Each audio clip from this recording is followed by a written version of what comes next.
सिंदखेडराजा तालुक्यातील शिंदी गावामध्ये गेल्या 15 वर्षापासून या ठिकाणी भीषण पाणी टंचाई आहे। गावामध्ये 2-2 पेयजल योजनाची या ठिकाणी मंजूर आहेत, त्याचं कामही अर्धवट आहे। मात्र महिलांना या ठिकाणी पाणी टंचाईचा सामना करावा लागतो। जवळपास 1.5 ते 2 किलोमीटर गाव सोडून महिलांना या ठिकाणी विहिरीवरती पाणी आणायला यावं लागतं। आपल्यासोबत काही महिला आहेत ज्या सध्या विहिरीवर पाणी भरण्यासाठी आले आहेत। ताई, काय सांगाल? जवळपास 1.5-2 किलोमीटर झाले तुम्ही एवढ्या उन्हामध्ये या ठिकाणी आल्यात, काय काय अडचण झाली तुम्हाला? आम्हाला पाण्याची अडचण आहे ना, पाणीच नाही 15 वर्ष झाले। तर आता आम्हाला असं म्हणणं आहे की आमचं की सरकारने लवकरात लवकर आमची हे घ्यावं, व्यवस्था करावं पाण्याची, फक्त तीच आमची इच्छा आहे। ताई, 15 वर्षापासून जवळपास तुम्हाला या ठिकाणी विहिरीवर पाणी भरायला यावं लागतं। काय काय अडचण जातो महिलांना? महिलांना खूप अडचणी जातात। घरचे काम सोडून, लेकरं बाळ सोडून पाण्याला यावं लागते, लहान मोठ्या सगळं पाण्याला यावं लागते। आणि खूप इथं अडचणी होतात, बायाचे भांडणं लागतात इथं पाण्यासाठी। आणि आम्हाला एवढीच इच्छा आहे की आमची व्यवस्था करून द्यावी।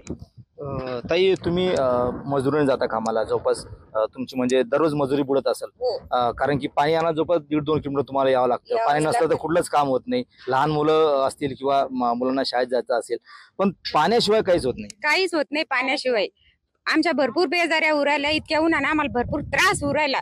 आमच्यासाठी काहीतरी लवकरात लवकर करा ही आमची विनंती आहे। ताई, तुम्हाला काय अडचण होती? कारण गावात पाणी येत नाही। नळ आहे का गावात? नळ आहे, पण नळात बी पाणी येत नाही। अर्धा घंटा नळ जाते, त्यातून 2 अंडे पण भरणं होत नाही आमचे, पाणीच नाही आम्हाला। पाणी नंतर कुठं विकत घेता की विकत घ्यावं लागते, पण पैसे नाही राहत। कधी कधी हिरीवर यावं लागते, एवढं उन्हात आणत आम्हाला लेकरबाळ घेऊन काम धंदे करून नेमकंच यायला लागते, उन्हात इकडे यायला लागते।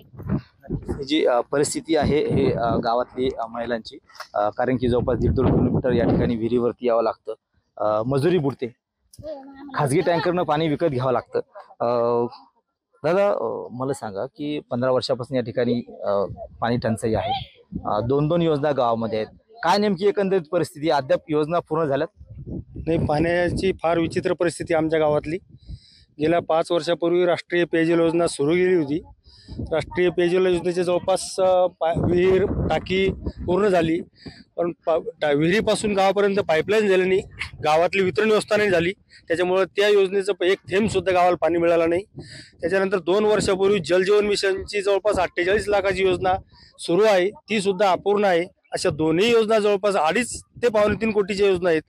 या योजना फक्त शासनानं ठेकेदार आणि अधिकाऱ्यांचं पोट भरण्यासाठी सुरू आहे असं 100% आम्हाला कळतंय। कारण जर जी योजना 5 वर्षापासून सुरू आहे किंवा ती नंतरची 2 वर्षापासून सुरू आहे, दोन्हीचं जर पाणी गावाला मिळत नाही तर त्या योजना राबून फायदा काय? परंतु त्या योजना बंद न करता त्या योजनेला अधिकाऱ्यांनी, प्रशासनाने चांगलं वेठीस धरून, ठेकेदारांना अधिकाऱ्यांना वेठीस धरून त्या पूर्णत्वास नेऊन गावातील पाण्याची समस्या लवकरात लवकर मिटावी अशी मी विनंती करतो। नक्कीच। तर ह्या होत्या ग्रामस्थांच्या प्रतिक्रिया।